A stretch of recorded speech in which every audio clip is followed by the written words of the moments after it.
Le kiosque d'Europe 1 et toutes ses plumes, Marion Calais pour les régions, Jean-Philippe Ballas pour la presse internationale, Axel de Tarlet pour l'écho et Eva Rock qui se prend pour une autre ce matin. Bonjour à tous. Bonjour Thomas. On commence avec vos quotidiens nationaux. Trop de classes sans prof s'agace aujourd'hui en France, qui a fait les comptes. Depuis la rentrée 2015, 20 000 journées de cours dans les écoles, les collèges et les lycées n'ont pu être assurées, faute d'enseignants. Les associations de parents d'élèves réclament donc une réforme du dispositif de remplacement des profs absents. C'est vrai qu'à 20 000 journées non remplacées, ça devient une urgence. Libération consacre un grand dossier à ces visages contestés de l'antiracisme et dénonce ces nouveaux militants qui pratiquent, dit Libé, un activisme radical dans la rue et surtout sur le net. Sont visés notamment Rokhaya Diallo ou Siam Asbag. Dans son édito, Laurent Geoffrin les accuse de pratiquer un antiracisme délibérément communautaire. Les musulmans défendent les musulmans, les noirs défendent les noirs. Et il s'interroge, Laurent Geoffrin, n'est-ce pas un piège pour le nouvel antiracisme que d'utiliser les mêmes ressorts que l'ancien racisme? La réponse semble être dans la question. Orange Bouygues, les Échos nous racontent les 10 jours qui ont tout fait voler en éclats, mais c'est bien dans le Figaro que Martin Bouygues a choisi de parler, de s'exprimer. Et il accuse Xavier Niel, le patron de Free, à mot à peine couvert, d'avoir tout fait capoter. L'Humanité nous emmène à Palmyre, charnier, site antique dévasté, reportage dans Palmyre libéré de Daesh. Direct Matin, de son côté, regarde vers la Turquie, puisque c'est aujourd'hui que l'accord signé entre l'Union européenne et les Turcs prend effet. Et ça donne en une, crise des migrants, la casse départ. Direct Matin qui fait aussi le bilan du SIDAction avec environ 4 millions d'euros de promesses de dons et qui rappelle qu'il reste possible de faire un don jusqu'à mi-avril sur le site sidaction.org. Marion Calais, vous avez décortiqué pour nous la presse régionale. Quelles sont les 3 unes qui ont attiré votre attention ce matin? Eh bien, celle de Ouest France avec la décision de la Cour d'appel de Poitiers aujourd'hui sur la tempête Xynthia à la Faute-sur-Mer. L'ancien maire René Maratier sera fixé sur son sort. Il avait été condamné à 4 ans ferme en première instance. Le mouvement Nuit debout gagne la province, nous disent les dernières nouvelles d'Alsace. Comme sur la place de la République à Paris, ces indignés d'un nouveau genre doivent aussi se rassembler demain à Strasbourg. La nuit debout, curieux phénomène spontané semble-t-il, sur lequel on va s'interroger tout à l'heure à 6h45 et on répondra à vos questions pour les poser Twitter avec le hashtag un matin et europe1.fr. À Menton, il n'y a pas que les citrons, il y a aussi les palmiers. La sauvegarde des palmiers est lancée, c'est dans Nice ce matin. La ville lance une nouvelle campagne de lutte contre le charançon rouge, un insecte tueur de palmiers, les particuliers notamment appelés à la vigilance. L'histoire du jour, c'est une idée de cadeau d'anniversaire. Bon, c'est pas l'idée la plus maligne du siècle. Ça c'est sûr, d'autant que tout a commencé dans la rue, sous les yeux de nombreux témoins dont le sang n'a fait qu'un tour, en voyant samedi soir une camionnette bloquer la route d'une voiture à la sortie d'une entreprise de Saran, près d'Orléans. En sort un groupe de personnes cagoulées, l'une d'elles tenant ce qui ressemble à une arme. Le conducteur de la voiture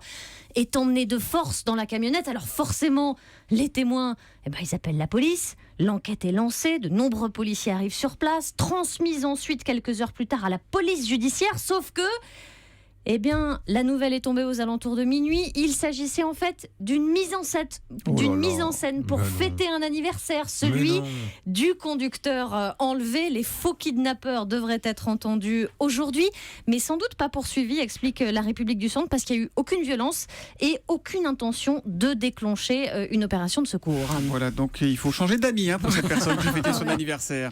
La presse internationale, Jean-Philippe Ballas, ce matin la Syrie a une histoire de solidarité avec des étudiants en médecine. Oui, j'ai lu ça sur le site d'info américain de Mashable. L'idée de 2 jeunes frères, ils s'appellent Kinan et Louai, nés en Grande-Bretagne. Mais ils sont d'origine syrienne, 2 jeunes étudiants et brillants diplômés en médecine. Ils sont passés par Oxford notamment. Mais 2 frères inquiets de voir le pays de leurs racines s'enfoncer dans le chaos. Rien que dans la ville d'Alep, nous dit Mashable, 95% des docteurs ont fui ou ont été tués. Résultat, les quelques rares jeunes étudiants qui restent sont totalement démunis et livrés à eux-mêmes. Et c'est pour eux que Kinan et Louai ont créé un site, une plateforme sur Internet et la possibilité pour les futurs médecins d'Alep ou d'ailleurs d'entrer en communication avec leurs aînés en Europe et de leur poser des questions toutes simples, les mêmes que n'importe quel étudiant en médecine à travers le monde. Ils suivent ce qu'on appelle des tutos, maintenant des cours vidéo par Internet. Alors le site de Mashable montre notamment une photo d'un groupe de 5 étudiants massés derrière un écran d'ordinateur. On imagine qu'ils sont dans un café quelque part en Syrie, connectés. Ils ont la mine fatiguée, mais ils ont le sourire enthousiaste. Ce sont des personnes exceptionnelles, disent simplement les 2 frères. de futurs médecins donc, qui aideront peut-être un jour à la reconstruction de leur pays, Voilà, la ça Syrie. commence par ces gestes-là aussi, un pays qui se reconstruit et qui essaye de sortir du chaos. Axel de Tarlet, comment Londres a sacrifié sa sidérurgie?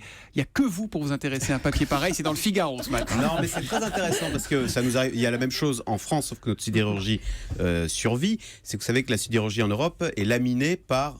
Bon jeu de mots, par tous les Chinois qui bradent leur surplus et qui du coup ça fait chuter les cours. Et donc le géant indien Tata, puisque c'est lui qui possède les actifs, Tata Steel exactement, qui possède les actifs en Grande-Bretagne, a dit moi j'arrête. Il veut tirer un trait sur toutes ces usines de Grande-Bretagne et notamment le grand site sidérurgie de Port Talbot dans le pays de Galles avec 15 000 personnes donc, qui risquent de fermer. Et du coup, les Anglais, quand il y a un problème, ils accusent qui? Ils accusent exactement c'est facile en même temps. Ils disent tout ça, c'est la faute de l'Europe qui ne sait pas défendre son industrie. Regardez, les Américains, eux, au moins, ils taxent l'acier chinois à 265%, alors qu'en Europe, les taxes sur l'acier chinois ne sont qu'à 16%. Sauf que, objection votre honneur, qui en Europe s'est opposé à ce qu'on taxe l'acier chinois parce qu'il estimait que c'était plus important d'avoir de bonnes relations avec Pékin? Les Anglais, David Cameron, le bingo. Premier ministre. Et puis il y a un deuxième débat en Angleterre, c'est qu'ils se rendent compte, les Anglais, ils disent mais pourquoi l'acier sur le continent marche mieux?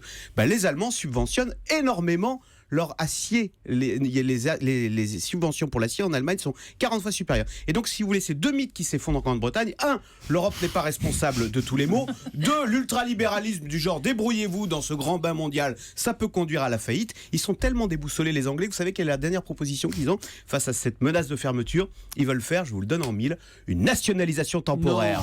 Au pays de Margaret Thatcher, on reprend les idées d'Arnaud Montebourg. Dernière nouvelle, elle fait la toupie dans sa tombe, là, Margaret Thatcher. Voilà, c'est donc à lire dans le Figaro ce matin. Vous voyez que c'était intéressant? Ah, c'était bien, non? C'est J'ai fait toujours une petite fleur à la fin. C'est difficile de passer après Axel de Tarlet. Oui, voilà. Ça va, Eva? On va poser la question qui tue à Eva Rock. Eva, qu'est-ce qu'on regarde à la télé ce soir? Ce qu'il y a encore ce soir à la télé comme connerie, encore. Il y a un documentaire sur vous, Adolphe Benito Glandu, alias Thierry Leluron. Alors 30 ans que l'animateur sarcastique a disparu. Et avec lui quand même une certaine forme d'humour et autres sketchs politiquement très incorrects. Alors parmi ses victimes, on se souvient de Dalida, de Lynn Renaud, de Denis Fabre ou encore Alice Sapriche. Alice Sapriche est une comédienne pour les moins de 20 ans qui, agacée, avait demandé à Bernard Mabille, qui était l'auteur des textes, de retirer le sketch qui l'a concerné du spectacle. J'en parle à Thierry, il me dit qu'est-ce qu'elle a la vieille, elle veut retirer le texte. Alors on retire le texte et 4 jours après, je vois Sapriche arriver, mais avec les mêmes, dans la loge, la même position. Elle me dit, il faut remettre le texte parce que plus personne ne parle de moi. Alors évidemment, dans la ligne de mire, c'était surtout les hommes politiques de tous bords qui ont souffert, Giscard d'Estaing, Georges Marchais, François Mitterrand évidemment. Et alors pour pouvoir tout dire, Leluron avait donc inventé ce personnage de Glandu. Y a-t-il un socialiste dans la salle?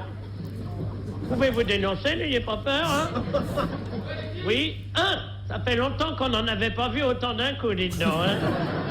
Je me demande ce que fait l'État pour tenter de sauvegarder nos derniers socialistes. Avant de partir, vous viendrez me voir, je vous donnerai l'adresse de Greenpeace qui s'occupe des espèces en voie de disparition. Et oui, c'était il y a plus de 30 ans. Et pourtant, voilà, en revoyant ces sketchs, j'ai été vraiment frappée à la fois par la modernité des propos et sa critique virulente du pouvoir. Alors ça lui a valu évidemment quelques démêlés avec le fisc, et on redécouvre aussi toutes les histoires de censure dont il a été victime dans les années 80. Et le film est intéressant parce qu'en fait, il s'agit avant tout du Thierry Leluron, je dirais quasiment éditorialiste politique des années 70 et 80. Ces spectacles étaient de vrais meetings politiques. C'était des vrais meetings, incroyable. exactement. Et alors avec une question qui me taraude toujours, est-ce qu'il aurait pu être aussi critique et aussi drôle aujourd'hui dans le contexte actuel? Ben, je suis pas sûre.